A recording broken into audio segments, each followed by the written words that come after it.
Happy New Year. Yesterday in the video, we discussed how I think the Republican nomination is going to go fairly quickly. I think that it's basically become a two-way race. Increasingly, Rubio and Carson are both out of it, and a two-way race has to resolve itself fairly easily and fairly quickly. I think we'll have a pretty clear winner, certainly by the end of March and perhaps even right after the March 15th primaries. By contrast, I think the Democratic nomination struggle could go on, possibly even to the convention. There's been a major change in the Democratic contest over the last month, which is that Sanders has really walloped Hillary in the debates, particularly the last debate. In desperation, Hillary's people scheduled it for 6 days before Christmas. But even so, it got a significant audience, and people saw Sanders clearly delineate himself from Hillary on the issue of the big banks and their dependence on them and her campaign contributions from them.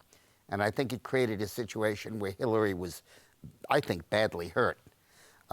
In the polling in Iowa before Christmas, she dropped from an 18-point lead to a 5-point lead. And in the national polling, she lost 4 points to Sanders. Sanders came up 4 and she went down 4. She's still ahead of him by 16 nationally, but she used to be 24 ahead. And most significantly, in the few days before Christmas, Hillary sent out an email to her supporters cautioning them that she might lose New Hampshire and Iowa. You don't say that unless your internal polls are ringing alarm bells off the hook. I think that Hillary, in a strange way, the more likely she is to win, the more likely she is to lose. The more she's seen as the likely nominee, the more Democrats feel free to vote for Bernie Sanders to express their disappointment at Hillary's record, her campaign contributions, the Clinton Foundation, the speaking fees, all of that stuff.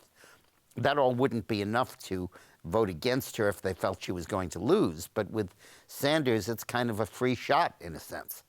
Well, those free shots could keep multiplying. You could have a situation where Sanders wins Iowa, where he's always trailed, but now he's only 5 back, and wins New Hampshire, where he's pretty much always been ahead. South Carolina, a third state, Hillary obviously is going to win because it's so heavily a black primary, and blacks are sticking with Hillary. But then she goes into a whole lot of northern and southern states and a mixed bag in the results. If it really becomes a serious two-way race, and if it really becomes a situation where Hillary could be defeated, then I think Sanders will acquire a new luster and a new strength, but also new opposition from people that fear he can't win. But let's stay with one basic fact.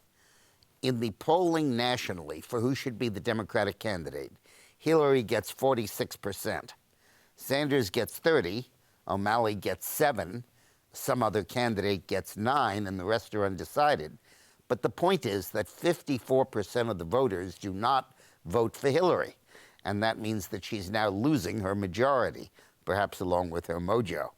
You could have a situation where the superdelegates try to resurrect a Hillary that has been defeated in primary after primary. Way premature to make that prediction at this point, but when you look at it, it becomes a distinct possibility. So we could have a Republican candidate months before it's clear who the Democratic candidate's going to be. Thanks for watching.